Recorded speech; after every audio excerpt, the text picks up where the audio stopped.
Salve, galera! Tudo bem com vocês? Pessoal, vamos iniciar os nossos trabalhos nessa sexta-feira falando sobre o Phoenix Suns, né? E sobre a eliminação de ontem.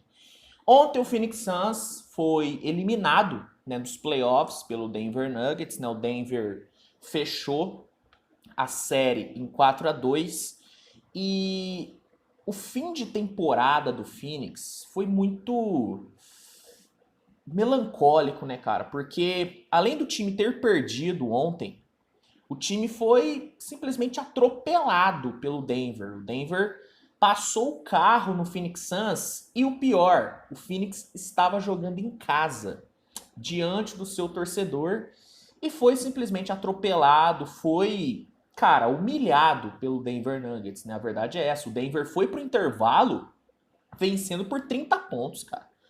O Phoenix em nenhum momento ameaçou ganhar do Nuggets. Foi realmente um final assim de série, um final de temporada muito triste pro torcedor, muito duro pro torcedor.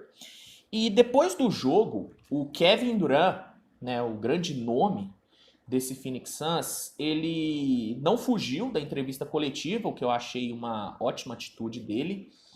O Devin Booker, por exemplo, se recusou, né, a dar entrevista depois do jogo, né? O Kevin Durant foi lá, deu a cara e ele deixou muito claro a frustração tanto dele como do elenco em si por conta dessa eliminação e do jeito que foi, né? O KD, ele falou o seguinte na entrevista: foi horrível, é um sentimento horrível, vergonhoso. Eles vieram e nos deram um soco na boca, mas nós não conseguimos nos recuperar. É preciso dar crédito a eles por serem um time tão disciplinado. E essa expressão que o Kevin Durant utilizou, de que o Denver deu um soco na boca do Phoenix e o Phoenix não conseguiu responder, não conseguiu revidar, é o que define o que foi o jogo de ontem. O Denver foi na casa do Phoenix, desceu o sarrafo e o Phoenix não conseguiu reagir. Simplesmente não conseguiu reagir, muito por conta da diferença enorme entre os dois elencos. De um lado, tínhamos um Denver que contava com 5, 6 jogadores que, né, conseguiram impactar, e do outro um Phoenix que tinha apenas 2 jogadores que poderiam fazer alguma coisa, KD e Devin Booker. O Phoenix, que já não tinha uma profundidade tão grande assim no elenco, ainda entrou em quadra ontem sem o Chris Paul, né, que sofreu uma lesão na virilha, e sem o DeAndre Ayton, né, que ficou de fora por conta de uma lesão na costela. Tá bom que eu não consigo, né, não sei até que ponto não ter o DeAndre Ayton foi algo ruim pro Phoenix, né, porque o Ayton foi completamente irrelevante nessa série, né? Contra o Clippers também, o Ayton foi extremamente irrelevante, mas não tinha o cara lá. Então, ontem ficou muito nítida a diferença entre você ter um time, você ter um elenco e você ter um punhado de jogadores. O Phoenix é um punhado de jogadores. O Phoenix se resume a Durant e Devin Booker. E um resto ali de jogadores que estão ali para completar o time, que não tem um impacto, né? Então, realmente foi um final de temporada muito duro, assim, pro Suns, e é decepcionante, né? Porque criou-se uma expectativa muito grande em cima do Phoenix. Depois que o time chegou na trade deadline e trouxe o Kevin Durant, criou-se uma expectativa de que o Phoenix finalmente poderia buscar o título, né? Que o Phoenix poderia chegar pelo menos numa final de conferência. E pelo que o time jogou na reta final de temporada, cara, esse hype estava sendo justificável, né? O Phoenix teve um fim de temporada muito bom. Muito bom. O Durant entrou nos playoffs sem saber o que era perder jogando pelo Phoenix. E aí, ver esse time sendo eliminado numa semifinal e do jeito que foi, é difícil, né, cara? E se a gente analisar as performances do Suns nesses playoffs, a gente vê que o time conseguiu vencer muito por conta do Devin Booker ter apresentado o melhor basquete da sua carreira e por conta de ótimos momentos que o Durant teve. O Phoenix Suns teve muita dificuldade de eliminar o Clippers, que jogou a maior parte da série sem o Kawhi e que não teve o Paul George em nenhum momento. Sabe? O Clippers gerou muita dificuldade pro Phoenix. E contra o Denver, desculpa, cara. Desculpa, o Denver foi muito superior ao Phoenix em todos os jogos. Mesmo nas derrotas, o Denver foi muito bem. Então ver esse time sendo eliminado do jeito que foi tão cedo, realmente é muito frustrante, porque você não traz o Kevin Durant pensando só em uma semifinal de conferência. Nenhum time traz o Kevin Durant pensando pequeno. Quando você traz um jogador do nível, do tamanho do Kevin Durant, você almeja coisas grandes. Né? O Matt Shibia, dono do Phoenix Suns, ele deixou muito claro, né, que ele queria impactar, né, que o objetivo dele era impactar na liga o mais rápido possível. Ele impactou ao trazer o Kevin Durant, mas não teve um resultado impactante. Não teve um resultado impactante.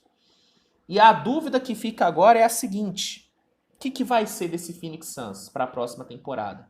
Porque o time abriu mão de muita coisa para ter o KD.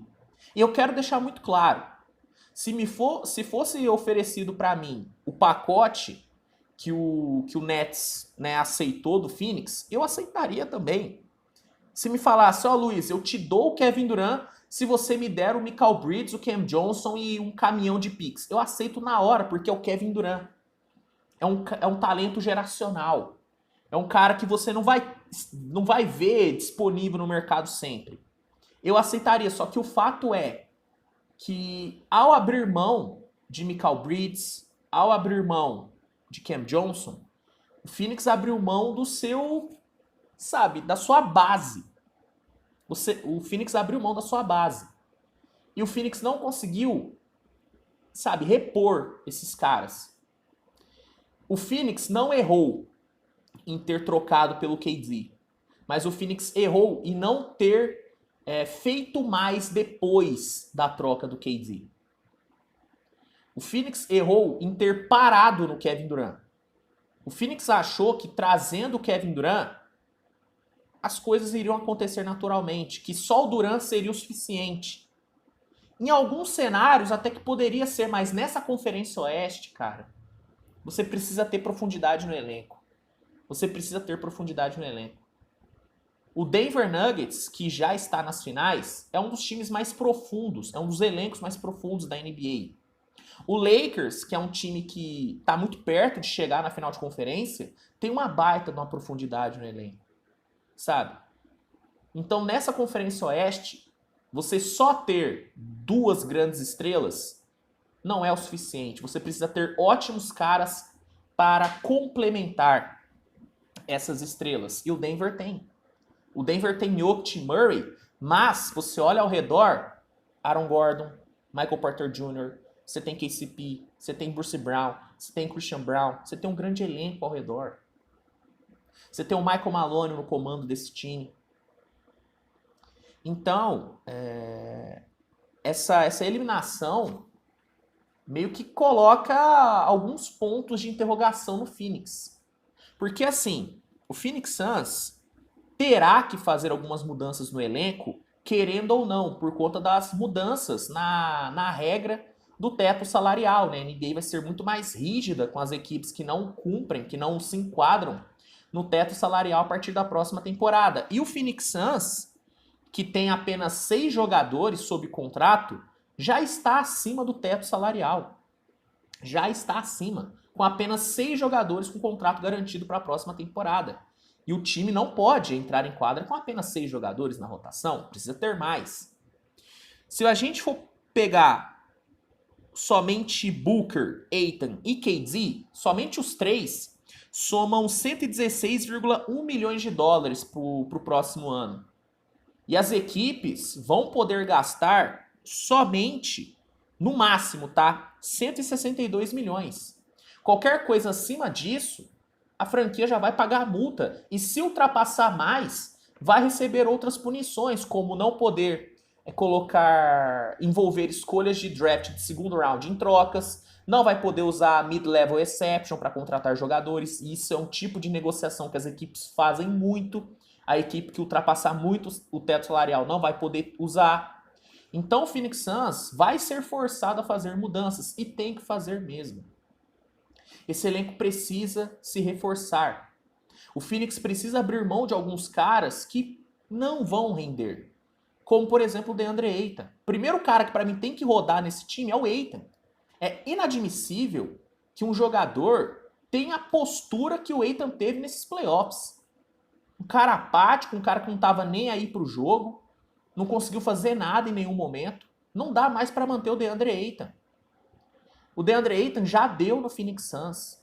Já deu. Eu não acho ele um jogador ruim, mas eu acho que a postura dele não cabe em um time que quer ser campeão. Não cabe. Para mim o Ayton tem que rodar. Para mim o Phoenix tem que começar a explorar o mercado do Chris Paul. Ah, Luiz, o Chris Paul é ruim? Longe disso, é um puta armador. Só que é um cara que já tá na reta final de carreira, não vai entregar mais do que ele entregou. É um jogador que não consegue ficar saudável em pós-temporada. E é um cara que vai receber 30,8 milhões de dólares na próxima temporada. É muita grana para um jogador que, pô, desculpa, tá longe de ser o que era há 5 anos atrás. O Phoenix precisa trazer jogadores que impactem vindo do banco. Não tô falando que o Phoenix precisa de grandes titulares. Acima de ter grandes titulares, esse Phoenix precisa de banco, precisa de opções, precisa de alternativas para quando o esquema não estiver funcionando. O Phoenix precisa de chutadores. O Phoenix é um time que não chuta para 3. Não chuta para 3, precisa. Não dá para você querer enfrentar um Denver Nuggets sem chutar para 3. Não dá. Então, essa eliminação deixa muito claro que mudanças vão ter que ser feitas no Phoenix. E talvez mudar a comissão técnica também tenha que acontecer. Eu sou fã pra caramba do Monty Williams, eu amo esse cara. Eu acho ele um treinador absurdo. Só que a sensação que eu tenho é que saturou. É que bateu no teto. Sabe? Algo parecido com o que aconteceu com o Nick Nurse em Toronto. O Nick Nurse é um treinador maravilhoso. Eu acho ele um dos grandes treinadores da NBA. Eu amo esse cara. Só que ele bateu no teto em Toronto e o Raptor resolveu seguir em frente. E fez certo pra mim. Talvez tenha que acontecer a mesma coisa no Phoenix. Talvez tenha que acontecer. Talvez até o Nick Nurse nesse Phoenix Suns fizesse muito sentido. Então, é duro, né? Realmente é muito difícil ver o Phoenix se despedindo da temporada do jeito que se despediu, mas se dá para tirar algo bom disso, é que essa eliminação pode acabar fazendo o Phoenix se tornar melhor no futuro. Pode acabar forçando mudanças necessárias, mudanças que poderiam não acontecer se o time tivesse chegado numa final de conferência, por exemplo. Porque aí todo mundo ia achar, estamos de boa. No primeiro ano do Durant, já batemos final de conferência. Ano que vem, vamos voar. Então essa eliminação precoce e do jeito que foi, humilhante, pode acabar até fazendo bem para o Phoenix Suns. Pelo menos é a minha visão e eu quero saber a sua. Você concorda que o Phoenix vai precisar passar por mudanças drásticas na próxima temporada? Ou você acha que do jeito que tá bom, é só confiar na evolução natural do elenco? Comenta aqui que eu quero saber. Se gostou do vídeo, deixa o like, se inscreve, compartilhe, mande para os seus amigos, ative as notificações para não perder nenhum vídeo novo. E é isso, tá bom? Grande abraço, tamo junto e até a próxima. Tchau, tchau.